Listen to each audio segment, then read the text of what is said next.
शिव महापुराण की कथा यही कह रही है, भगवान शंकर का संवाद यही कह रहा है कि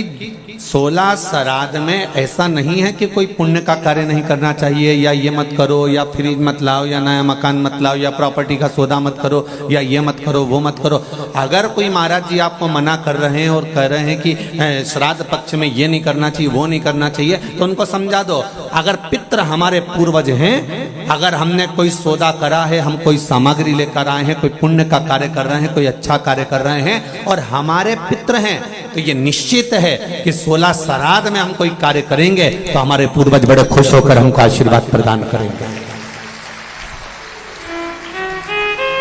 श्राद्धों के लिए,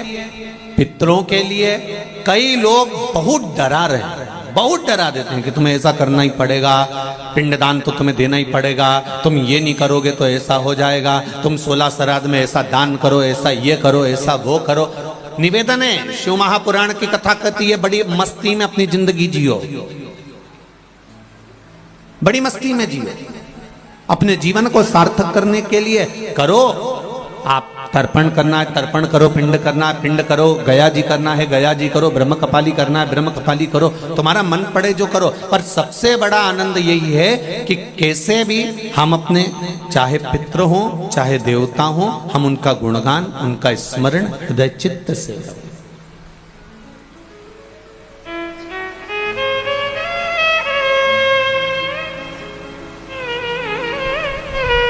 खूब करो। मृत्युलोक, और मृत्युलोक के ठीक ऊपर है पितृलोक, पितृलोक के ठीक ऊपर फिर आगे जाकर देवलोक, फिर देवलोक से और ऊपर जाकर स्वर्गलोक। ऐसे क्रम हमारे यहां बने हुए हैं कि मृत्युलोक से ठीक ऊपर की ओर पितृलोक है।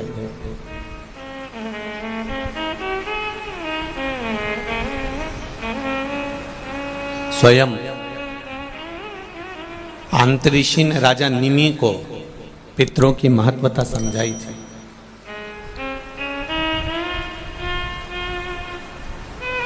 और शिव महापुराण का श्री बालाजी, श्री हनुमान जी, श्री हनुमत शिव महापुराण की जो कथा 5 दिवसीय चल रही है, इसमें एक स्मरण करिएगा। आपके पास में कुछ देने के लिए नहीं है, आप किसी को कुछ नहीं दे सकते, तो श्राद्ध पक्ष में जब आप भगवान शंकर का आराधना करें तो 27 मनके की माला से अगर आप भगवान शिव का नाम जप कर रहे हैं, 27 मनके की माला से आप भगवान का भजन कर रहे हैं, 27 बार आप मुख से भगवान का नाम ले रहे हैं, 27 बार आप भगवान का स्मरण कर रहे हैं, तो ये श्राद्ध पक्ष में आपने तर्पण करा ना करा, पिंड करा ना करा, गया गए ना गए, आपने कुछ दिया ना दिया, आपने कुछ प्रदान करा ना करा, पर 27 बार भगवान शंकर का नाम या राम का नाम या कृष्ण का नाम आप अगर अपने पूर्वजों के निमित्तार्थ भी ले लेते हैं, तो शिव महापुराण की कथा कहती है कि श्राद्ध पक्ष में उन्हें गया, पिंड, तर्पण, ब्रह्म कमाली का फल मिल जाता है और उनकी मुक्ति निश्चित हो जाती है। कितनी बार जपना है? केवल 27, केवल 27, उससे ज्यादा कुछ। और यदि 27 बार आप भगवान का नाम नहीं भी जप सकते और आपको लग रहा है कि पितृ दोष के 4 लक्षण आपके पास में, पितृदोष के 4 लक्षण बड़े होते हैं। पहला,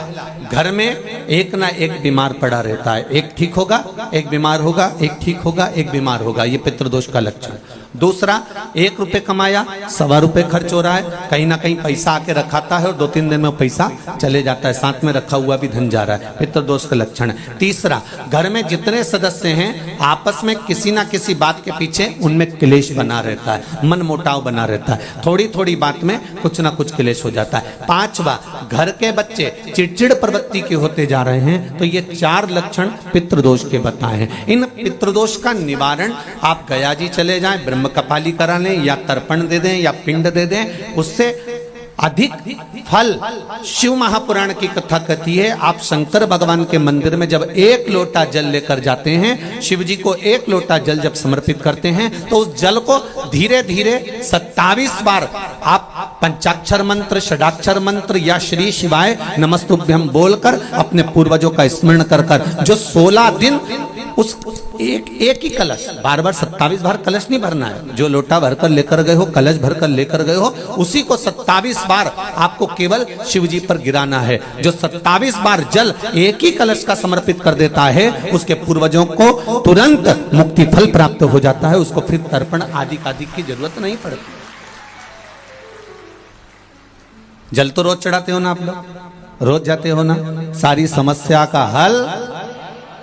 एक लोटा जल। आप अगर शिव जी के मंदिर रोज जा रहे हो, शंकर जी के मंदिर रोज जा रहे हो, प्रतिदिन जल चढ़ाने जा रहे हो, तो थोड़ा सा नियम चेंज करेंगे अपन। 16 दिन अगर हम शंकर भगवान को जल चढ़ा रहे हैं, आप कहेंगे गुरुजी अभी तो हमारे 2-3 दिन निकल गए, कोई बात नहीं, जब जागे तब सवेरा।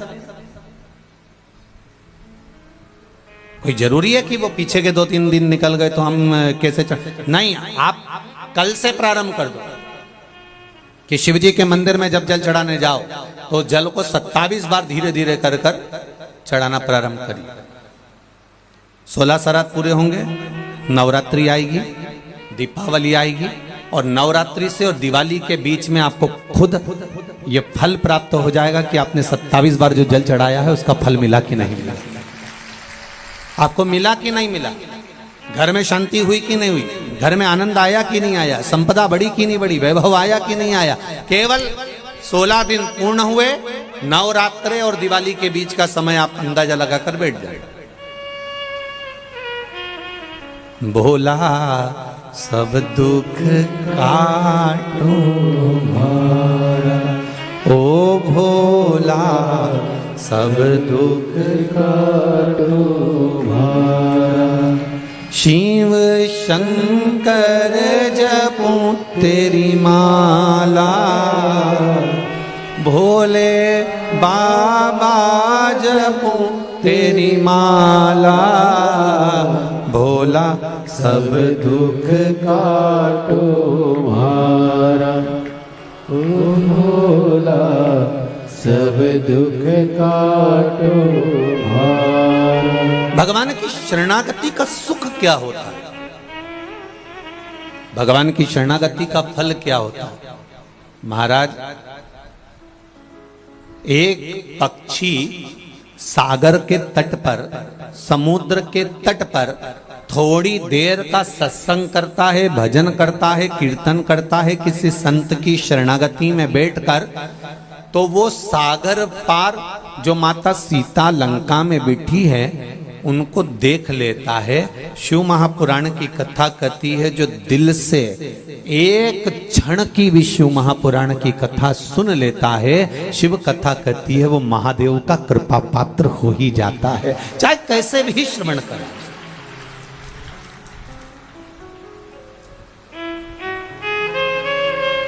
आप दिल से बस उसको स्मरण करो। 27 बार नाम ले लो या 27 बार जल समर्पित कर लो, या 27 मनके की माला से स्मरण कर लो।